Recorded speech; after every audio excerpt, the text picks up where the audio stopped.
ปลากันจังใดพี่น้องเนาะก็คอมเมนต์ก็บ่ค่อยดีปานใดเนาะทั้งแม่เพิ่นก็นั่นอยู่เพราะว่าเห็นว่าถ้ามีเฮือนมีชานนี่บ่อยากอยู่แล้วอ่ะเป็นได้เนาะคนเฮามันต้องอยากอยู่เฮือนตัวเองเลยเนาะแต่ถ้าเป็นเจ้ามีเฮือนน่ะเจ้ายังอยากไปนอนเฮือนคนอื่นอยู่บ่ซะบ่นอนเฮือนตัวเองก็ดีแล้วพอมันมีเฮือนแล้วเด้ยังสิไปนอนเฮือนคนอื่นมันก็บ่มันก็บ่คือนอนเฮือนตัวเองเนาะ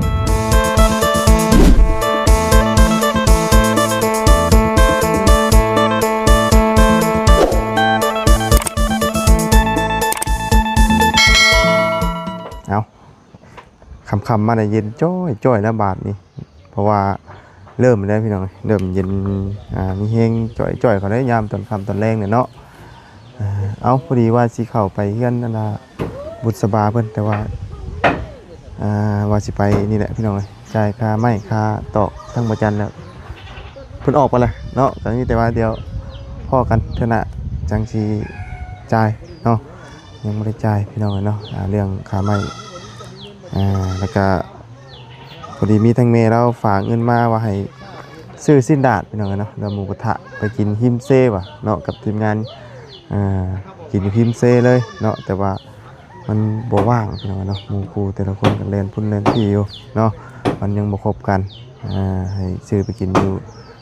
ฮิมเซ่เนาะเอาบรรยากาศตอนค่ำๆแรงๆเนาะแต่ว่าหาเวลาเหมาะเจาะก่อนเนาะเอาเดี๋ยว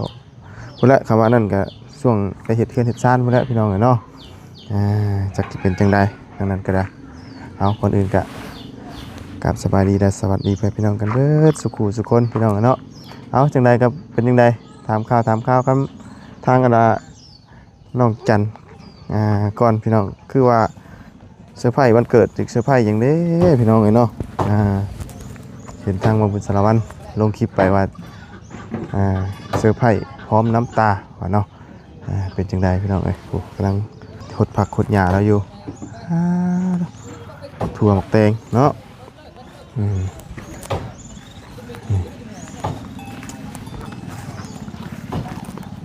เป็นจังใด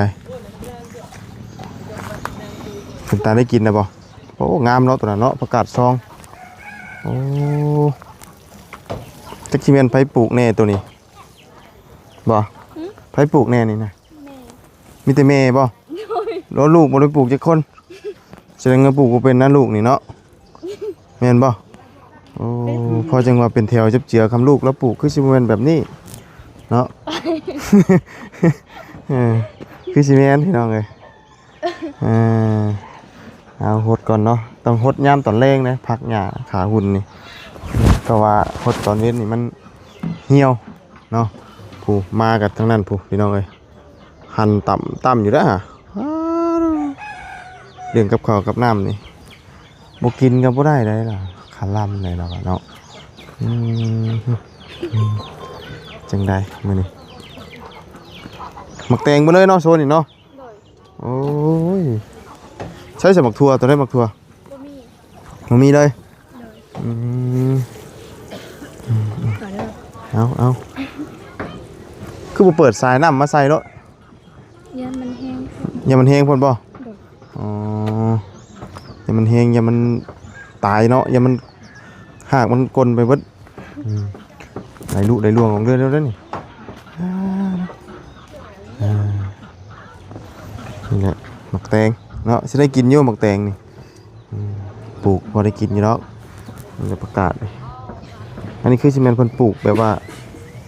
ปลูกเป็นต้นแล้วนะแต่เบิ่งมันจะงามมันห่างเด้มันห่างมันจะงาม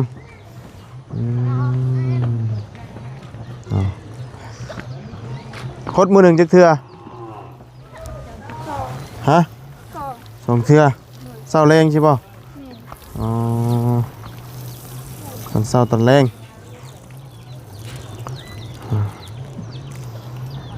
มีบ้านเราไปเลยกินเนาะคือทั่วบัตรไปเนาะฮะได้ไรก็โอ้บ่ฮู้ได้พี่น้องเนาะต้องถามเด้เอาให้เพิ่นฮดพักก่อนอันนี้ชื่อสิแม่นคุมยิงฉะนี่ เอาไม้เสียบนี่บ่หรือว่าจังไดนี่นะเพิ่นอ้อมเพิ่นปลูกยังไง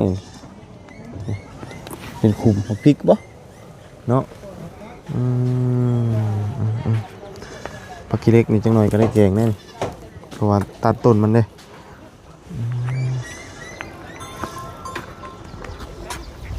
โอ้หมักละมุดก็เป็นหมากเลยเนาะตำส้มหมูแดงก็แซ่บได้นี่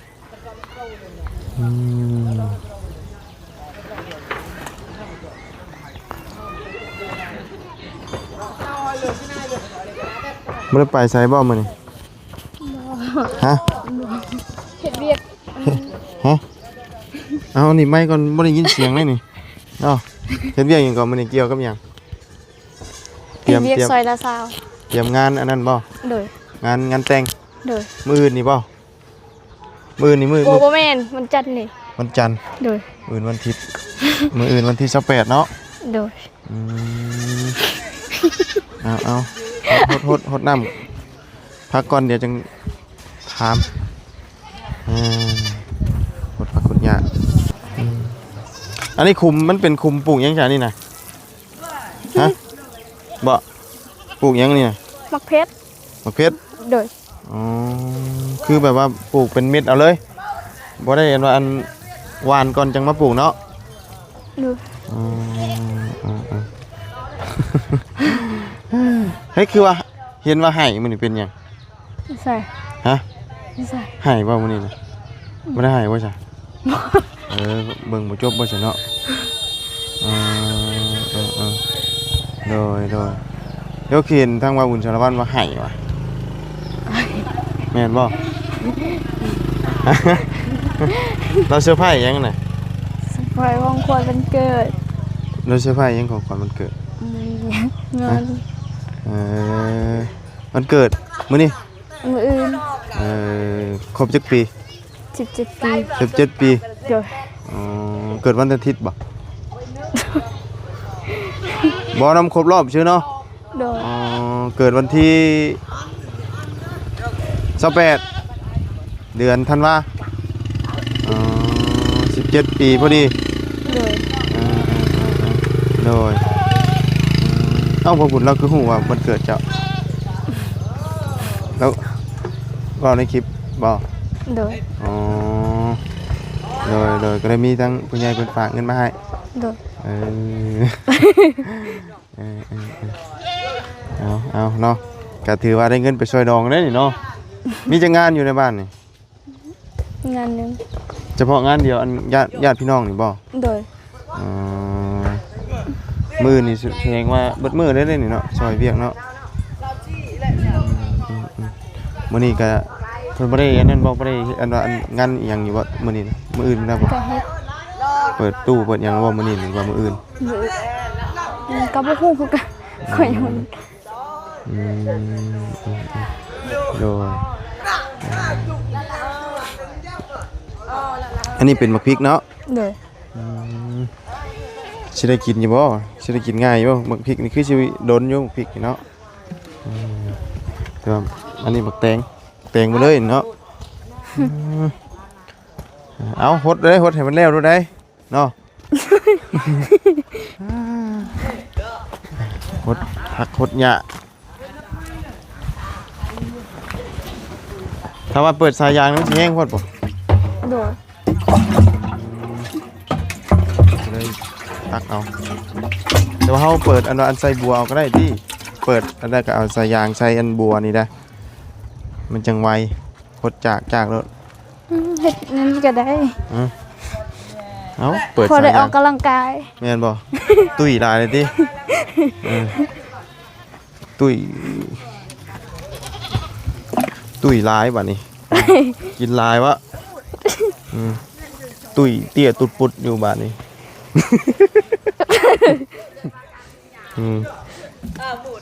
ว้าวได้อย่าให้อย่าเครียดเด้อบ่หยอกเด้อ บ่หรอก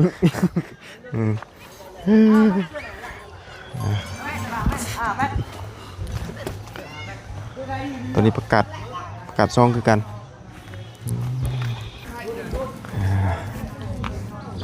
กดคัก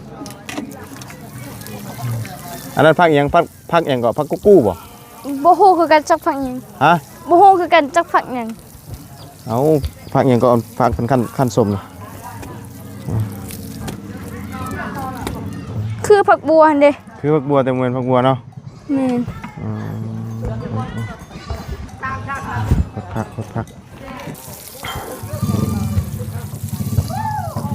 ผักผักยามคำยามแรงกำลังเริ่มออกแต่ว่าเดือนปลายนะหมักแตงนี่เนาะแต่สิออกดอกออกผลนะพี่น้องเอาเนาะสมบัยอันดาอยากออกกำลังกายไปว่าให้จ้อยดีเนาะยังเที่ยวไปเที่ยวมากปั๊บเปิดสายยางจากแค่ก็เดียวแล้วเอาปุ่มลงสายลงใส่บัวนะไว้เนาะเพราะว่าหดจากเอาเลยนี่ยิงเดือดแต่ไฟนี่อีกประมาณ 3-4 บัวแล้วแหละเนาะ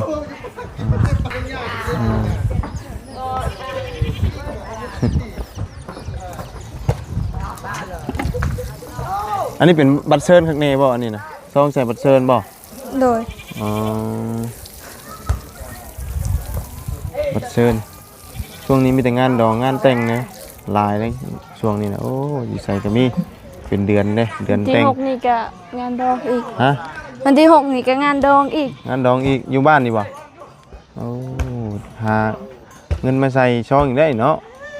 วันที่6วันที่4นี่ ไปหาเงินใช้ช่องเนาะ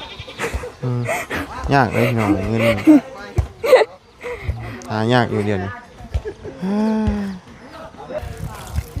เพื่อเริ่มเตะกันแล้วบาทนี่เนาะ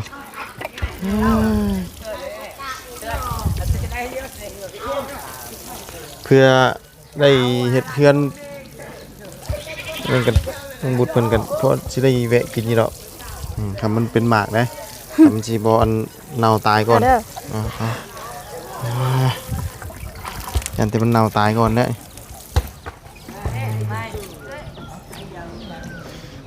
เอาอีกร้านหนึ่งเนาะแล้ว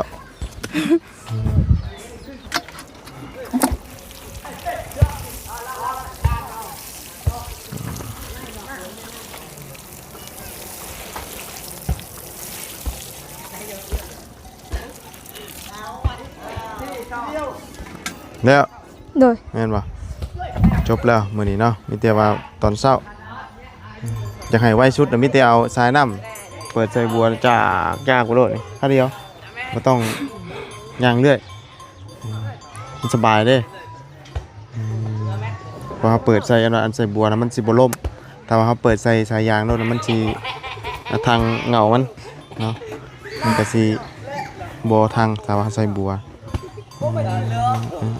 มื้อนี้ยังสิไปซอยอันเฮ็ดอันว่าเตรียมกะเกียมงานดองอยู่ติ โดย กะเกียมยังแน่มื้อนี้น่ะอยู่พี่น่ะ เตรียมยังลืมแล้ว ให้ผู้แคน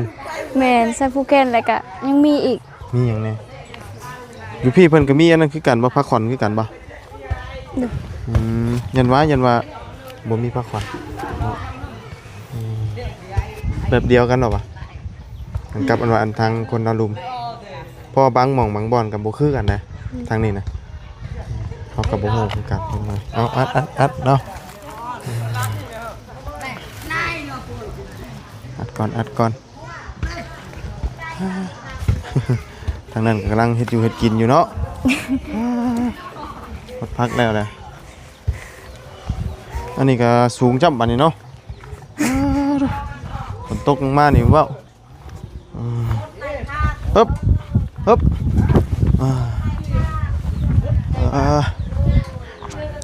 คำมาเลยสะเงียดเลยเย็นจ่อยเลยมาลุงเนาะหนาวเนาะทางนี้ใกล้จะได้กินได้ทางนี้นะทางพุ่นยังอยู่ยังกำลังออกเบี้ยทางนี้ถือว่าสักข้างสักยังแล้วใกล้จะได้กินหมากแล้วพี่น้องหมักแตงเนาะทางนั้นก็หมักแตงเนาะเมื่อยบ่อยู่บ้านเมื่อยบ่ กับบ่ได้มือฮะกับบ่ได้มือ คือจากไปอันมองเก้าอยู่บ่อันเฮ็ดเบี้ยเป็นนี่ไดกับบ่ได้ บ่คำไปอันเฮ็ดเวียกนี่คือจากไปบ่อนใด วนเวียงแต่ว่าไปบอลใหม่ มันไม่ โดย เลี้ยงน้องนี่บ่ วิกบ้าน อืมอยู่บ้านก็คือฮู้นะเนาะมันบ่มีเงินใช้ อยู่พุ่นมันแบบว่าบ่มีอยู่เฮาบัดได้เฮ็ดเวียกเป็นหลักเนาะเดือน2ล้านเลยเนาะ2ล้านฮะ 2,500,000นี่แหละ 2ล้านฮะไปส่งมาบ้านแน่เนาะอยู่บ้านช่วงนี้พี่น้องจังหน่อยก็จังสิไปกะเกียมอันน่ะซอยงานแต่งงานดองมีแล้วบ่สุดไป บ่มี ผมมีอีกใส่ชุดธรรมดาก็ได้หรอกบ่เป็นหยังดอกเนาะบ้านนอกคอกนาเฮาขนาดบ่าบุญไปยังใส่ส่งตัวอันเฮ็ดเวียกเฮ็ดงานนี่ว่าไปคำว่าไปก็ได้ปีนี้ยังบ่ได้ไปอยู่เด้อเพราะว่ามีอยู่ของบ่ได้ไปเนาะมีแต่ฝากซองไปบ่ได้ไปซ้ำพี่น้องเอ้ยมีแต่ไปเวียกไปงานเดี๋ยวนี้ตกยำคำยำแดงมาแล้วโอ้เย็นจ่อยเนาะ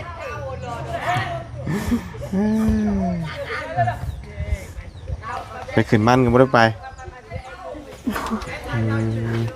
ปลูกแล้วบอกมันเจ้า ปลูกแล้ว ขายมันก็ถือจะ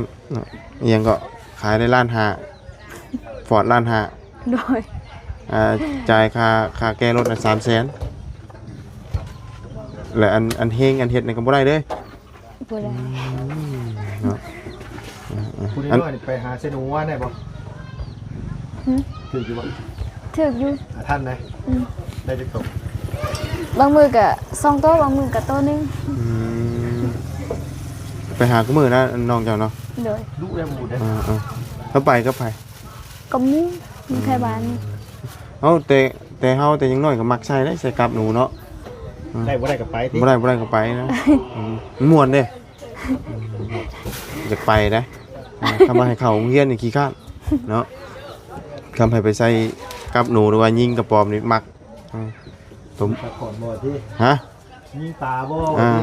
ม่วนได้ตัวนั้นน่ะโดยเอาเนาะก็ถือว่าได้เงินใส่ซองแล้วเนาะทางนั้นมันกุ้มใจอยู่ว่ะทางเอื้อยเนาะ ที่ให้นะฮะ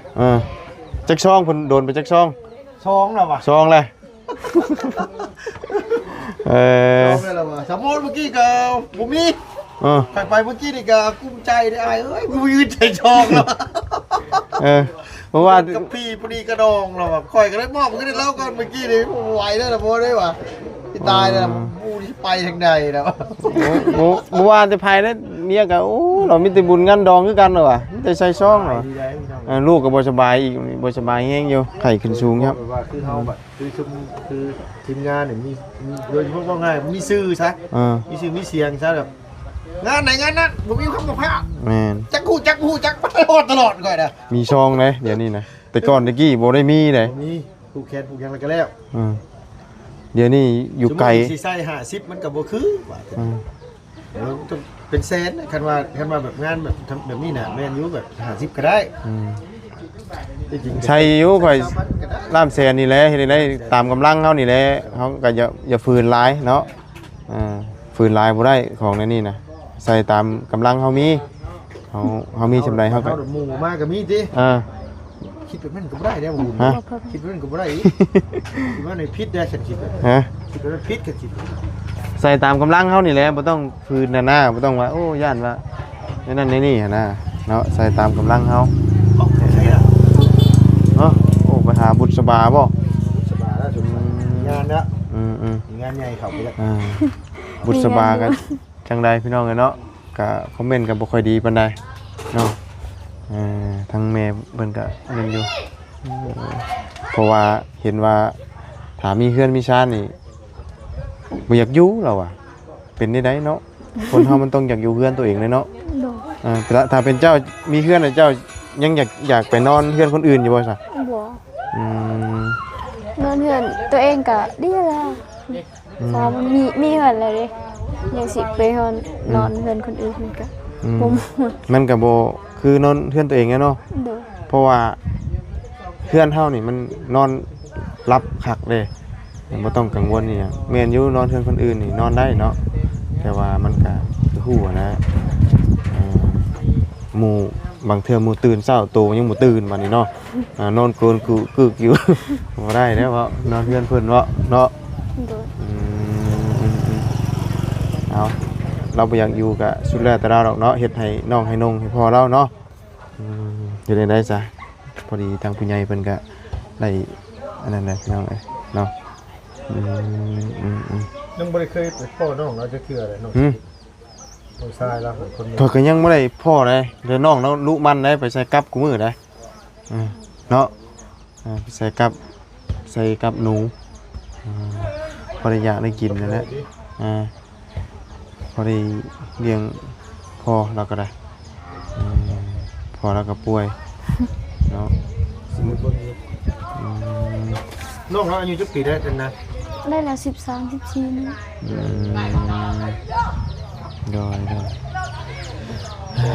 คือเอื้ออยู่จักเนาะ รถจักรได้บ่